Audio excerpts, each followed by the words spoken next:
நீங்கள் பார்த்துக் கொண்டிருப்பது AJK டிவியின் புதுவை மாலை. வணக்கம். புதுவை AFT மில் திடலில் என்ஆர் காங்கிரஸ் கட்சியின் அரசியல் எழுச்சி மாநாடு முதல்வர் திரு ரங்கசாமி பேருரையுடன் கோலாகலமாக நடைபெற்றது. புதுவை முதலமைச்சராக இருந்து பதவி விலகி என்ஆர் காங்கிரஸ் என்ற புதிய கட்சியை கடந்த 2011ஆம் ஆண்டு பிப்ரவரி மாதம் துவங்கி கட்சியின் முதல் மாநில மாநாட்டை ரோடியர் மில் திடலில் நடத்தி மாநாட்டின் வெற்றியாக கடந்த சட்டமன்ற தேர்தலில் வெற்றி பெற்று முதலமைச்சராக பொறுப்பேற்ற திரு ரங்கசாமி கட்சியை துவங்கி 2 மாதத்திலேயே ஆட்சி பிடித்த கட்சி என்ற பெருமையை பெற்றார். இந்நிலையில் புதுவைக்கு மாநில அந்தஸ்து கோரி என்ஆர் காங்கிரஸ் கட்சியின் 2வது அரசியல் மாநாடு கடலூர் சாலையில் உள்ள AFT மைதானத்தில் கோலாகலமாக நடைபெற்றது. இந்த மாநாட்டினை முன்னிட்டு புதுவை முழுவதும் விழாக்கோலம் பூண்டிருந்தது. திரும்பிய பக்கமெல்லாம் பதாகைகளும் வரவேற்பு வளைவுகளும் அலங்கார தோரணங்களும் அமைக்கப்பட்டிருந்தது. இது மட்டுமன்றி கட்சி பிரமுகர்கள் மாநாட்டிற்கு அழைப்பு விடுத்து விளம்பர பலகைகள் வைத்திருந்தனர். மேலும் கட்சி நிர்வாகிகள், பிரமுகர்கள் ஆகியோர் தொண்டர்கள், பொதுமக்கள் ஆகியோருக்கு அழைப்பு விடுத்து பேருந்துகள், வேன்கள், இருசக்கர வாகனங்கள் என பல்வேறு வாகனங்களில் ஆயிரக்கணக்கான மக்களை திரட்டி ஊர்வலமாக மாநாட்டிற்கு வந்தனர். இதனால் AFT மைதானத்தில் லட்சக்கணக்கானோர் குவிந்து எங்கு நோக்கிலும் அலைகடல் என மக்கள் வெள்ளம் காட்சியளித்தது.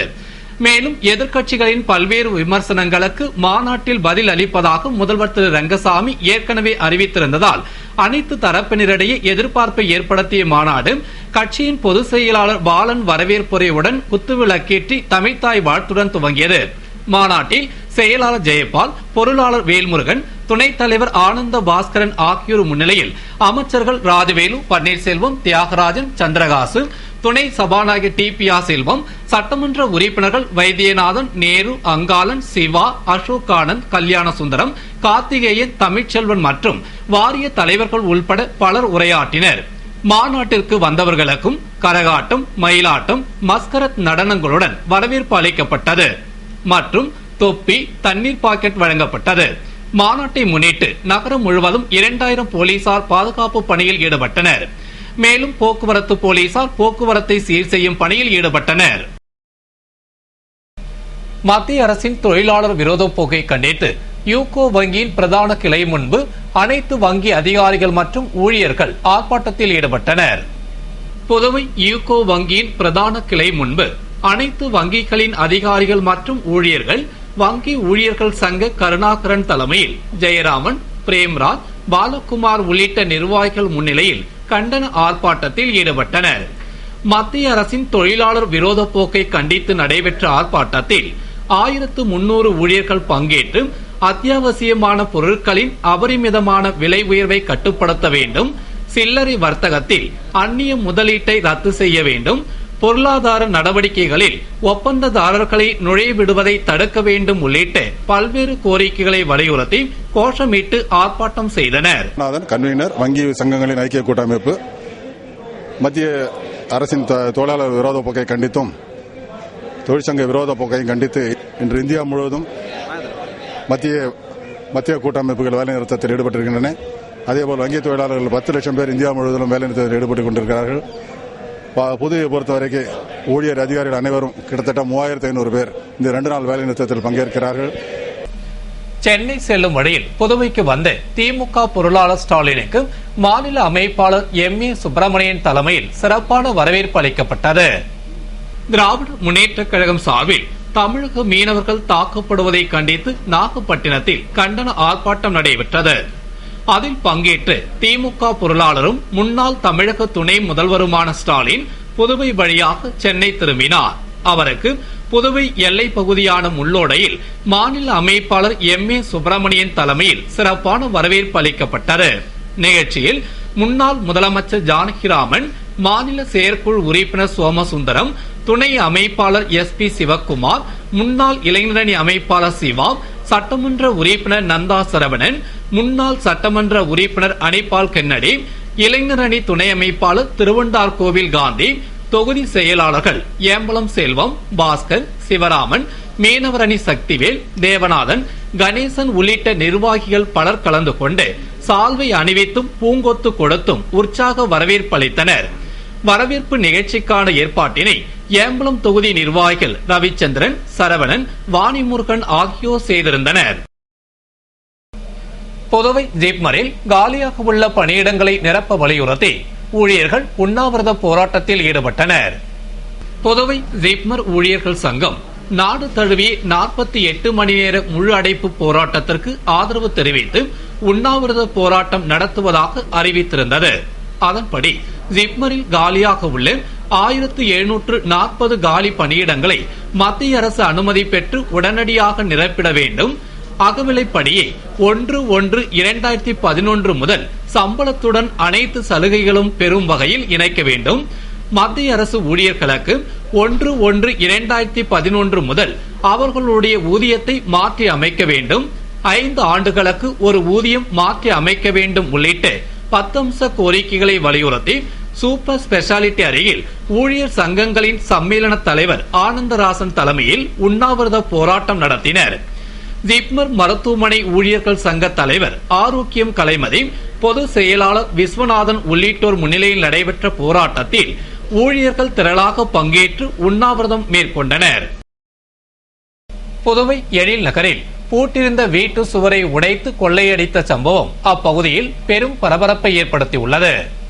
புதுவை காமராஜர் நகர் தொகுதி எழில் நகரில் ஓய்வு பெற்ற சுகாதார ஆய்வாளர் ஸ்ரீனிவாஸ் என்பவர் தனது வீட்டை பூட்டிவிட்டு சென்னையில் உள்ள தனது மகள் வீட்டிற்கு சென்றிருந்தார். இந்நிலையில் அந்த வீட்டின் மாடியில் வசிக்கும் ஸ்ரீனிவாசின் உறவினர் வழக்கம் போல் வீட்டின் முன்கேட்டை திறக்க வந்த பொழுது வீட்டின் சுவர் உடைத்து இடிக்கப்பட்டிருப்பதைக் கண்டு அதிர்ச்சியுற்று காவல் நிலையத்திற்கு தகவல் அளித்தார். இதனை அடுத்து சம்பவ இடத்திற்கு வந்த போலீசார் வீட்டினுள் சென்று பார்த்த பொழுது வீட்டில் அலமாரியை உடைத்து நகை மற்றும் பணம் கொள்ளை போயிருப்பது தெரிய வந்தது. ஆனால் வீட்டின் உரிமையாளர் இல்லாததால் என்னென்ன பொருட்கள் கொள்ளையடிக்கப்பட்டுள்ளது என்று தெரியவில்லை. மேலும் வீட்டின் உரிமையாளர் வெளியூர் செல்வதை அறிந்து வந்து சுவற்றை இடைத்து கொள்ளையடித்த மர்ம நபர்களை போலீசார் தேடி வருகின்றனர். இச்சம்பவம் அப்பகுதியில் பெரும் பரபரப்பை ஏற்படுத்தியுள்ளது. இந்நிலையில் தகவல் அறிந்து வந்த ஸ்ரீனிவாஸ் 3 அலமாரி லாக்கரில் இருந்து வைர நகைகள், வெள்ளிப் பொருட்கள், 10,000 ரொக்கம் என 1 லட்சம் ரூபாய் மதிப்பிலான பொருட்கள் திருட்டு போயிருப்பதாக தெரிவித்தார். இதுகுறித்து இன்ஸ்பெக்டர் ரங்கநாதன் தலைமையிலான லாசுப்பேட்டை போலீசார் வழக்கு பதிவு செய்து விசாரணை நடத்தி வருகின்றனர். பொது வேலைநிறுத்த போராட்டத்திற்கு ஆதரவாக புதுவையில் நாளை 21ஆம் தேதி டெம்போக்கள் ஓடாது என்று டெம்போ ஓட்டுநர் சங்கம் அறிவித்துள்ளது. இது குறித்து டெம்போ ஓட்டுநர்கள் சங்கம் விடுத்துள்ள அறிக்கையில் டீசல் விலை உயர்வினை கண்டித்தும் நலவாரிய சட்டங்களை அமல்படுத்தாத அரசாங்கத்தை கண்டித்தும் மக்கள் விரோத பொருளாதார கொள்கைகளை கைவிட வலியுறுத்தியும் இன்றும் நாளையும் நடைபெறும் பொது வேலை நிறுத்தத்திற்கு டெம்போ ஓட்டுநர்கள் சங்கம் முழு ஆதரவு அளிக்கிறது என்றும் மேலும் நாளை 21ஆம் தேதி நடைபெறும் முழு அடைப்பு போராட்டத்தினை வெற்றி பெற செய்ய ராஜா வழித்தட டெம்போக்கள் ஓடாது என்று முடிவு செய்துள்ளதாக சங்க தலைவர் தெரிவித்துள்ளார். 7வது ஊதியக் குழுவை அமைக்க கோரி BSNL ஊழியர்கள் அலுவலகம் முன்பு போராட்டத்தில் ஈடுபட்டனர். நாடு முழுவதும் நடைபெறும் வேலைநிறுத்த போராட்டத்திற்கு ஆதரவாக BSNL ஊழியர்கள் சங்கத்தின் பொது மேலாளர் அலுவலகம் முன்பு போராட்டத்தில் ஈடுபட்டனர். இதனால் BSNL அலுவலகம் மற்றும் தலைமை தபால் அலுவலகம் அனைத்தும் மூடப்பட்டிருந்தது. இதில் ஊழியர்கள் திரளாக கலந்து கொண்டு தொழிற்சங்கங்களின் கோரிக்கைகளை நிறைவேற்ற வேண்டும், 7வது ஊதிய குழுவை அமைக்க வேண்டும், புதிய பென்ஷன் திட்டத்தை ரத்து செய்ய வேண்டும், தனியார் மயம், தாராள மய கொள்கைகளை கைவிட வேண்டும் உள்ளிட்ட பல்வேறு கோரிக்கைகளை வலியுறுத்தி கோஷமிட்டனர். புதுவை ரெட்டியார்பாளையத்தில் வீட்டில் தனியாக இருந்த பெண்ணிடம் நகை, பணம் பறித்து பால்லே ஊழியர் உள்பட 3 பேரை போலீசார் கைது செய்தனர். புதுவை திருவண்டார்கோவிலைச் சேர்ந்த சரஸ்வதி என்பவர் தனது கணவருடன் ஏற்பட்ட கருத்து வேறுபாட்டால் ரெட்டியார்பாளையத்தில் தனியாக வசித்து வருகிறார். இந்நிலையில் திருவண்டார்கோவிலைச் சேர்ந்த அன்பு, பால்லே ஊழியர் குமரன் மற்றும் அவரது நண்பர்கள் அமலன், ராஜேஷ், மகேந்திரன் ஆகியோர் சரஸ்வதி வீட்டிற்கு சென்று அவரிடம் தவறாக நடக்க முயன்றனர். அவர் மறுக்கவே கத்தியை காட்டி மிரட்டி 5,000 ரூபாய், மோதிரம் போன்றவற்றை பறித்துவிட்டு 50,000 ரூபாய் தர வேண்டும் என மிரட்டிவிட்டு சென்றனர். இதனால் அதிர்ச்சி அடைந்த சரஸ்வதி ரெட்டியார்பாளையம் காவல் நிலையத்தில் புகார் அளித்தார். அவரிடம் போலீசார் 10,000 ரூபாய் பணத்தை கொடுத்து வில்லியனூர் கூடப்பாக்கம் பிரதான சாலைக்கு பணத்தை பெற வருமாறு குற்றவாளிகளுக்கு அழைப்பு விடுத்தனர். பணத்தை பெற மகேந்திரனை தவிர்த்து வந்த மற்ற 3 பேரையும் போலீசார் மடக்கி பிடித்து கைது செய்தனர். பின்னர் காவல் நிலையம் கொண்டு சென்று நடத்திய விசாரணையில் அன்பு கொடுத்த தகவலின்படி சரஸ்வதியை மிரட்டியதாக கூறினர். இதனை அடுத்து அவர்களிடமிருந்து பணம், மோதிரம், இருசக்கர வாகனங்களை பறிமுதல் செய்து சிறையில் அடைத்த போலீசார் மகேந்திரனை தேடி வருகின்றனர். இத்துடன் செய்திகள் நிறைவடைகின்றன. வணக்கம்.